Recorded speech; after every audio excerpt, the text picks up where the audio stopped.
Digital Forensic Expert Testimony. Australia DTL Power. Group 2, Justin Bauman, Anthony Dinashi, Amanda McGranagan, Christopher Wolfe, Najair Baggio Miles. Professor, Dr. Ruth Parker. University of Maryland University College, UMUC. March 9, 2019. The United States, in cooperation with the United Kingdom, Australia, Canada, and New Zealand, established an agreement known as the Five Eyes Alliance, under which these countries agreed to both collect, analyze, and share signals intelligence and not spy on each other as adversaries. The recent Global Economic Summit is going to run in the United Kingdom, in which the network needs to be accessible by authorized users via cellular phones, laptops, desktops, and tablets.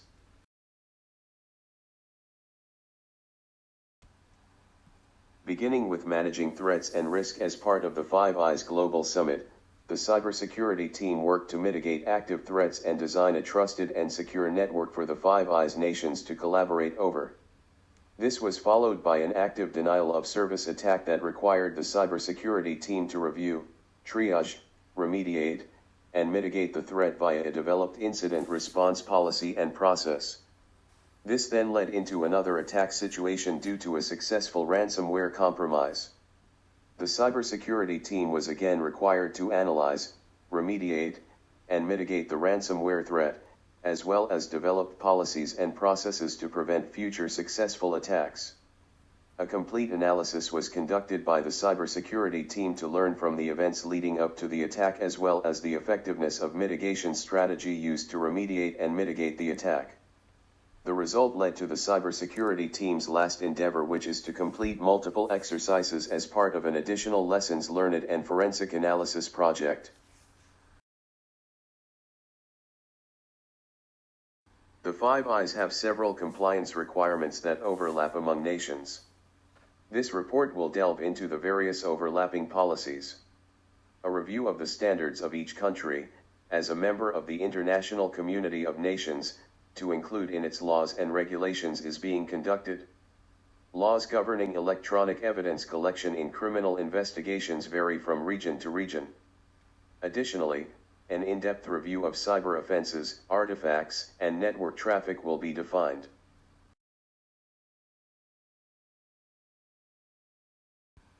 An important aspect of cybersecurity is securing data at rest and in transit. Individuals, businesses, governments, and nation-states need to be able to transfer information online through secure channels. To assist in the protection of data, vulnerabilities in network data exchanges must meet high-level security measures. This is important because criminals make a living off of stealing and manipulating information in cyberspace. Currently, international laws vary amongst countries when it comes to data acquisition, management, and flow.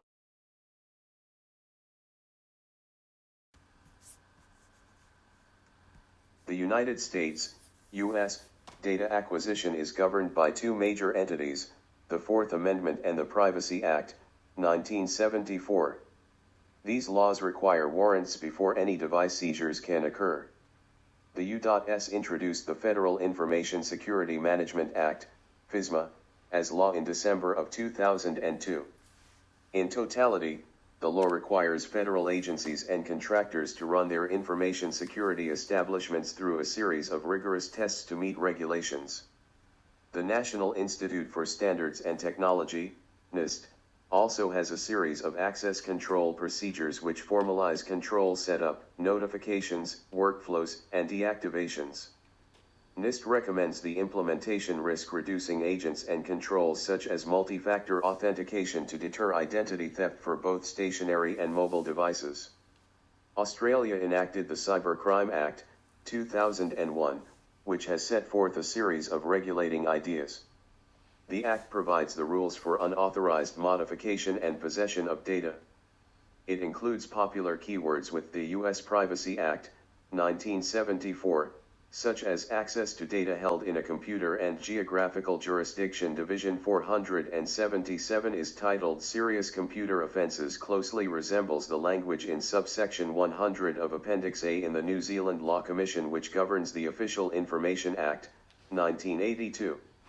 The law includes, intentionally obtain unauthorized access to a Commonwealth computer, obtain unauthorized access to a Commonwealth computer with intent to defraud any person, intentionally obtain unauthorized access to certain types of confidential data, and intentionally destroy or interfere with data stored in a Commonwealth computer, NZLC.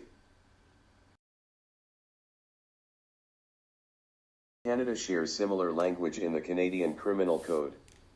The doctrine explains that an offence is committed when a person fraudulently and without color of right either obtains a computer service, intercepts a function of a computer system, or uses a computer system to commit such an offense. Giving access to another to enable that other to commit such an offense is also covered. The offense of mischief under S 430, 1.1, also covers computer hacking. It is an offense to interfere with data, NZLC.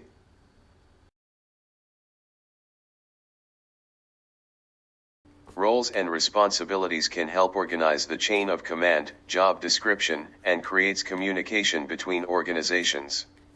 Several roles include: incident manages reported incidents end-to-end once reported and triaged by the Security Operations Center. Documents evidences, mitigation strategy, and notes during incident, develops and drives remediation action plan, stores evidences, forms, and reports and communicates incident details to appropriate stakeholders. Incident owner identifies and reports incident, upon discovery to the Australian Computer Security Incident Response Team. A stakeholder is any personnel with vested interest in affected information, data, systems, or software due to the occurrence of an identified security incident requiring investigation.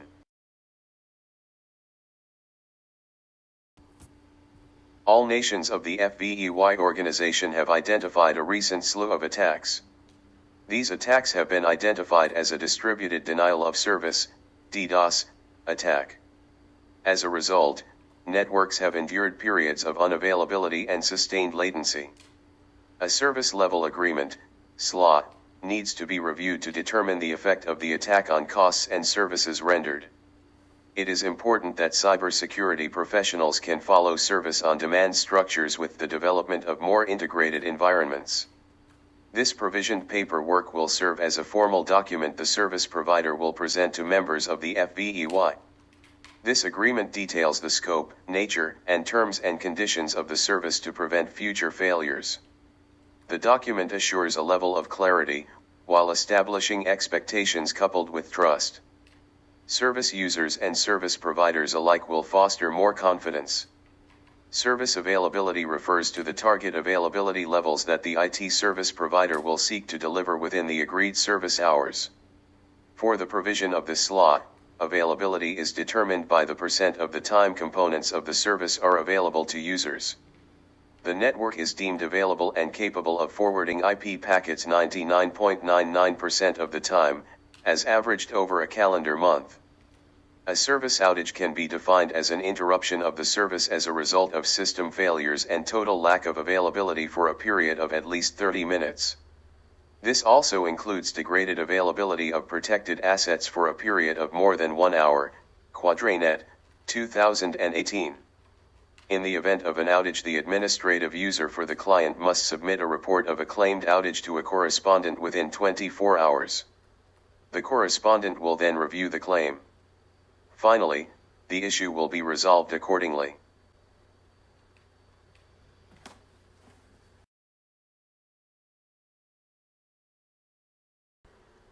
Risk analysis and mitigation is an important component of security in which risks are analyzed to determine if there are any threats or vulnerabilities that could impact the integrity or security of networks and data. Risks may include one item or a combination of several things such as unpatched vulnerabilities, outdated systems and infrastructure, human behaviors, or emerging threats. Once a threat is identified, the next step is to develop mitigations to thwart or minimize the impact of the threat. Corrective actions include modifying or hardening security elements, changing security procedures, or limiting system access, UMUC, 2017. One of the most common ways to perform a risk analysis is to assess system security and affirm the security posture is at an acceptable state. This helps in ensuring the system readiness against DDoS attacks and risks associated with it. Some of the highly utilized types of testing and verification include but are not limited to include penetration testing, PEN, vulnerability assessments, and regression testing. These tests are used to validate the system's security, identify weaknesses that could put the system at risk, and recommend mitigations to address the vulnerabilities. Penetration testing, also called ethical hacking, is the practice of testing a computer system, network, or web application to find security vulnerabilities that an attacker can exploit. The primary goal of a pen test is to identify weak spots in an organization's security posture, as well as measure the compliance of its security policy, test the staff's awareness of security issues, and determine whether the organization would be subject to security disasters including DDoS attacks. TechTarget, 2018. The testing can result in recommendations to address any vulnerabilities identified. Vulnerability analysis defines, identifies, and classifies the security holes, vulnerabilities, in a computer, server, network, or communications infrastructure. In addition, vulnerability analysis can forecast the effectiveness of proposed countermeasures, and evaluate how well they work after they are put into use. Scans can be performed on internal or external networks to identify vulnerabilities. Regression testing, on the other hand, looks at software performance after changes to the software are made to verify that it performs as intended before the change. Regression tests are commonly performed after patches or configuration changes are implemented. Acceptance testing is performed to determine if software is performing consistently with requirements and is performed prior to operational use, UMUC, 2017. A consistent and regular pen testing, vulnerability assessment, and regression test ensures the security readiness of the network system against threats such as DDoS attacks. It also ensures the vulnerabilities and security issues are identified and resolved in a controlled environment before they expose the network. Such testing helps and empowers businesses to mitigate risks associated with DDoS attacks continuously.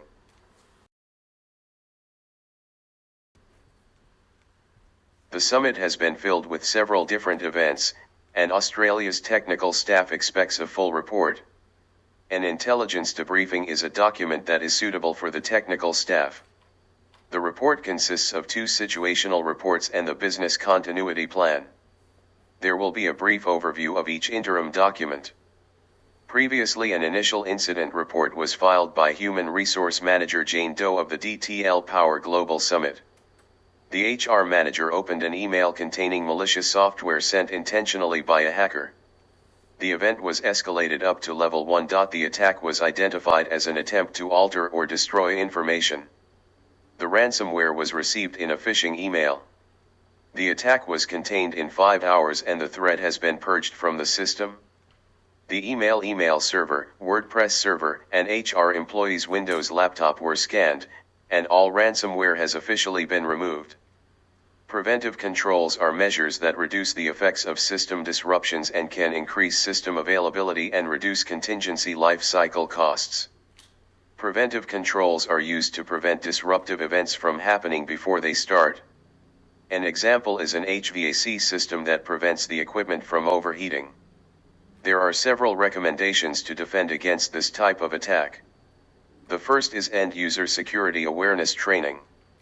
This is important in the event something malicious makes it past the technical security controls. Web content filtering at the firewall or perimeter is another recommendation.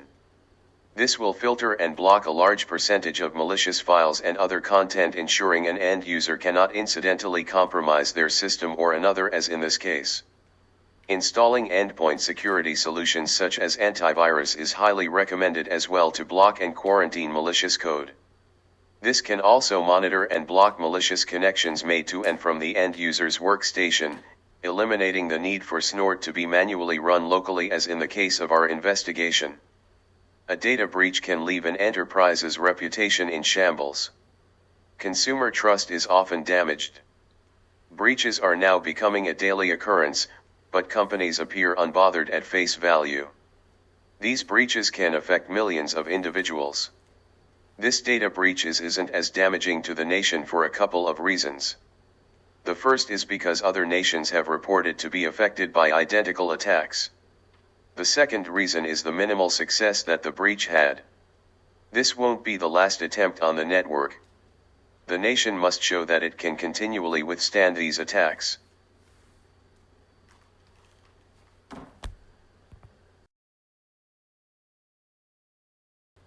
Supply Chain Management, or SCM, is the software solutions that oversee and manage the flow of data, goods, and finance as the services and products move from one point to another.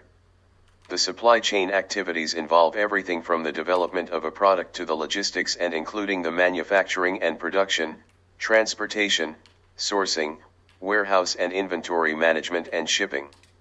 Complete, end-to-end SCM systems incorporate the handling of materials and the software packages for every party that takes part in the creation of the product, fulfilling orders, and tracking the information of manufacturers, transportation providers, wholesalers, retailers, and logistics providers.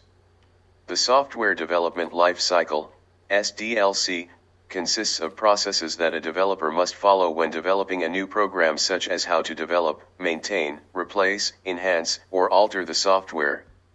The life cycle details the methodology for increasing the quality of the software and the development process. A general SDLC should involve the following stages. Analysis. The requirement analysis forms the fundamental and most important stage of the SDLC. The stage is better left for the senior members of a team because it involves inputs from the sales department, customers, domain experts, and the market surveys. The software development team uses the gathered information to plan the basic project's approach and to complete the feasibility study of a project in operational, economic, and technical areas. Planning for the requirements of the quality assurance and the identification of all the risks related to the project happens in the software development planning stage. The outcomes of the development feasibility study define the technical approaches that the development team can follow to implement a project with minimal risks. Requirements document. After the analysis of requirements, the developers must define and document all the product requirements and get approval from market and customer analysts. That happens through the SRS, Software Requirement Specification, document and involves all the product requirements designed and developed in a project's life cycle. Design and prototype. Product architects use SRS as the reference when building the architecture for a product in the development stage. Depending on the requirements in the SRS, the developers must propose and document various design approaches for a product in the Design Document Specification, DDS.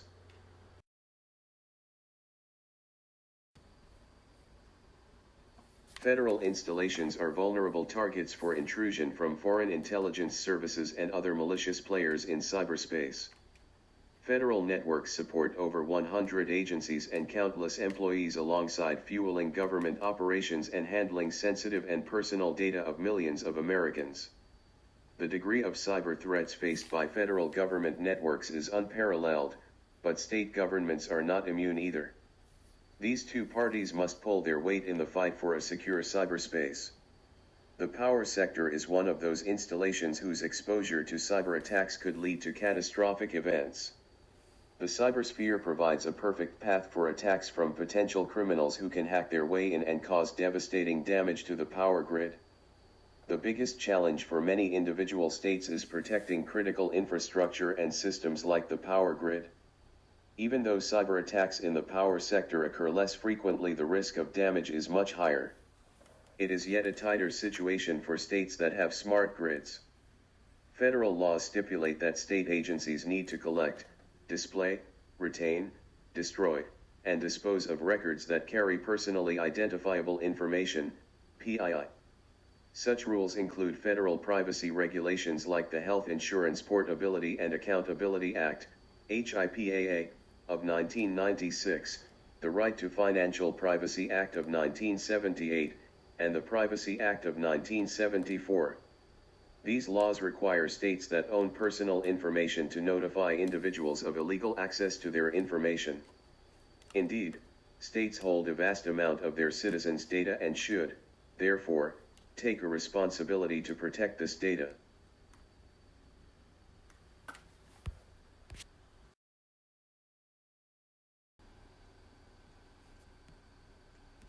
Digital forensic investigators have a different perspective on malware, encryption, and communications and networks.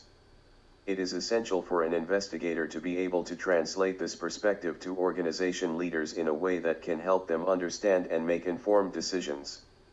The ability to translate data results from a particular analysis will provide concrete steps for protecting systems in the future. Malware forensics uses digital forensic techniques and tools such as imaging programs. Analysis of data also takes imaging programs, verification procedures on user accounts, email examination, and encryption forensics to answer questions. The investigator also has to take into consideration third-party applications, cloud storage, and removable devices.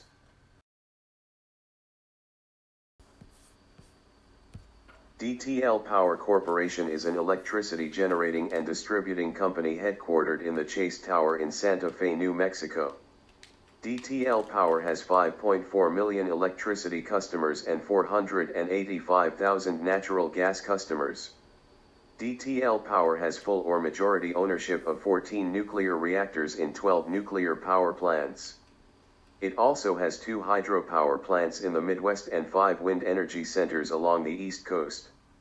Last year, incidents around the world involving nuclear reactors have led the company to tighten security and safety regulations at its nuclear plants.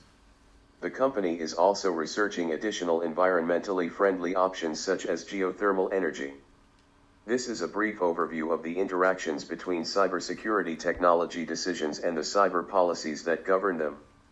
The power sector is one of those installations whose exposure to cyber attacks could lead to catastrophic events. The cybersphere provides a perfect path for attacks from potential criminals who can hack their way in and cause devastating damage to the power system. It is true that all organizations have some type of requirements for security in order to protect their information, personnel, and facilities. In establishing these security operations, organizations have to locate the resources that are critical to the company. Priority must always pertain to these essential systems.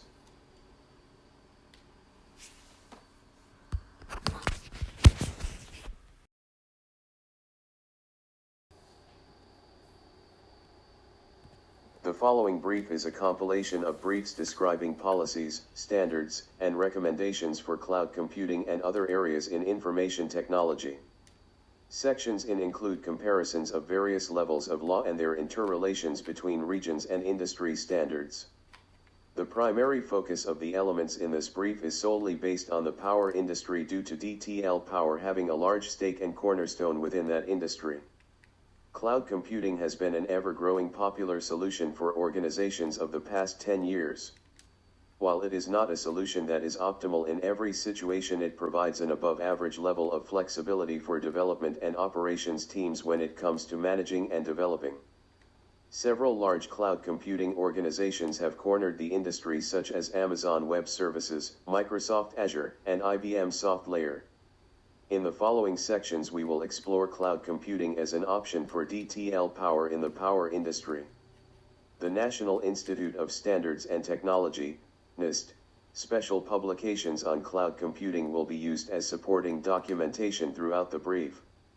As previously mentioned, cloud computing is not a one-size-fits-all solution and needs to be formally assessed on a case-by-case basis as to whether or not it is a good fit for an organization or industry.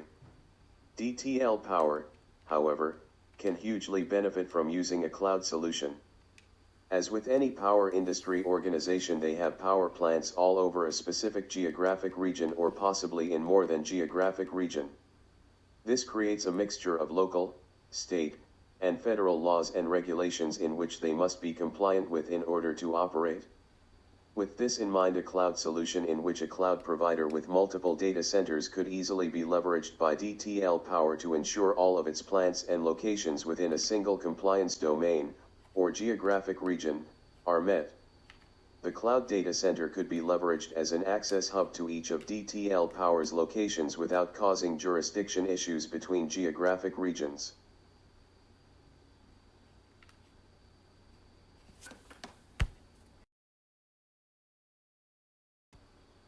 Critical systems are those components of the infrastructure that are deemed so vital that their loss would have a debilitating effect on the safety, security, economy, and/or health of the organization.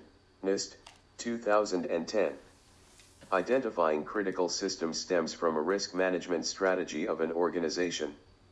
The threats to the organization's information systems need to be identified and assessed for their likelihood for occurrence and success.